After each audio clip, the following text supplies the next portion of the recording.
नमस्कार, आप देख रहे हैं निगाह इंडिया न्यूज। मैं हूं नितिन द्विवेदी। खबर बिहार से है कि क्या सिर्फ पदयात्रा से बिहार में रुक जाएगा पलायन? सीएम नीतीश में इतना खौफ आखिरकार क्यों है?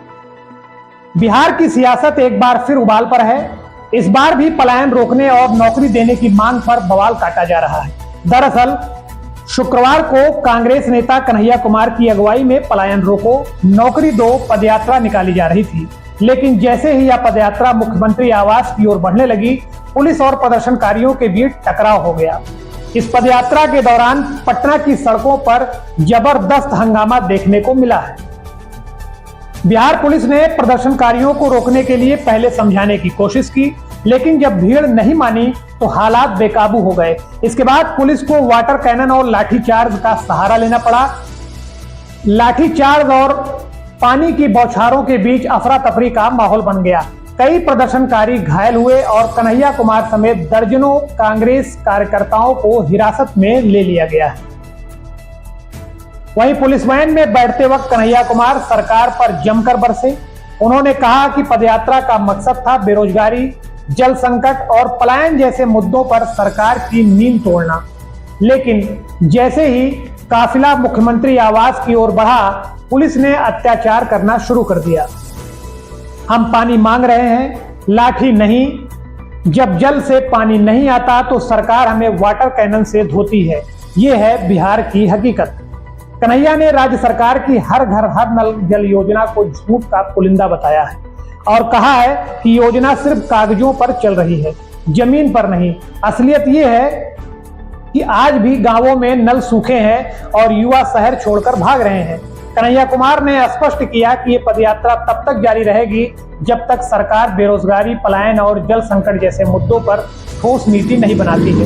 उन्होंने कहा कि बिहार से सबसे ज्यादा पलायन होता है क्योंकि वहां युवाओं को रोजगार नहीं मिलता। हमारी मांग है कि सरकार युवाओं के लिए रोजगार नीति बनाए, छोटे और मझोले उद्योगों को बढ़ावा दे और गांवों में विकास की ठोस योजनाएं लाए।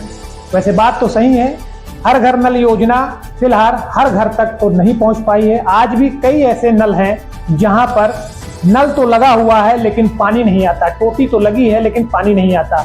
मैंने भी कई रिपोर्टिंग के दौरान कई गांव, कई शहरों में ऐसी जगह देखा है जहां हर घर हर नल योजना, जो हर घर केंद्र सरकार की योजना है, वो फिलहाल फेल साबित हुई है।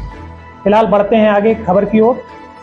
कन्हैया कुमार ने इस बात पर भी जोर दिया कि कांग्रेस पर दोष मढ़ने से पहले सत्ताधारी दलों को अपने 20 साल के शासन का हिसाब देना चाहिए। उन्होंने कहा कि जब कांग्रेस सत्ता में नहीं है तो उसे दोष क्यों? पिछले 2 दशकों से बिहार में नीतीश कुमार और बीजेपी की सरकार रही है। क्या उन्होंने युवाओं को नौकरी दी? क्या उन्होंने गांवों तक पानी पहुंचाया है? पदयात्रा के दौरान हुई झड़प और हिरासत के बाद बिहार की सियासत गर्मा गई है। आरजेडी और लेफ्ट पार्टियों ने इस कार्रवाई की निंदा की। राजद प्रवक्ता मनोज झा ने कहा कि यह लोकतंत्र की हत्या है। युवा अपनी मांगों को लेकर शांतिपूर्वक प्रदर्शन कर रहे थे, लेकिन सरकार ने पुलिस भेजकर उन्हें दबाने की कोशिश की है। वहीं दूसरी ओर सरकार ने अपने पक्ष में सफाई देते हुए कहा कि प्रदर्शनकारियों ने धारा 144 का उल्लंघन किया और बिना अनुमति मुख्यमंत्री आवास की ओर बढ़ने की कोशिश की, जिससे कानून व्यवस्था बनाए रखने के लिए पुलिस को कार्रवाई करनी पड़ी।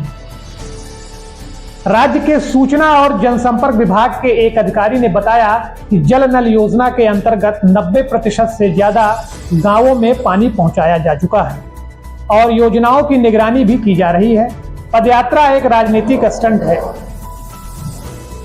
राजनीतिक गलियारों में इस पदयात्रा ने कई बहस छेड़ दी है।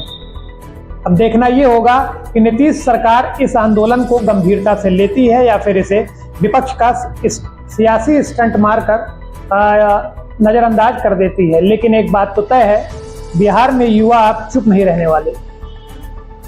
वैसे एक बात यह भी है कि आखिरकार बिहार में चुनाव आने वाले हैं, बिहार में चुनाव नजदीक है और तमाम जो पार्टियां हैं, जो तमाम विपक्षी दल हैं, वो आखिरकार चुनाव के समय ही ऐसी तमाम गतिविधियों को क्यों करते हैं? आप साल भर या और पहले से या समय रहते इन सब चीजों के बारे में बात क्यों नहीं करते और अपनी आवाजों को बुलंद क्यों नहीं करते हैं? फिलहाल दोस्तों, अगर आपको ये वीडियो पसंद आया हो तो लाइक, शेयर और सब्सक्राइब करना ना भूलें। ऐसे ही लेटेस्ट अपडेट के लिए हमारे साथ जुड़े रहें। मिलते हैं अगले वीडियो में, तब तक के लिए नमस्कार, जय हिंद।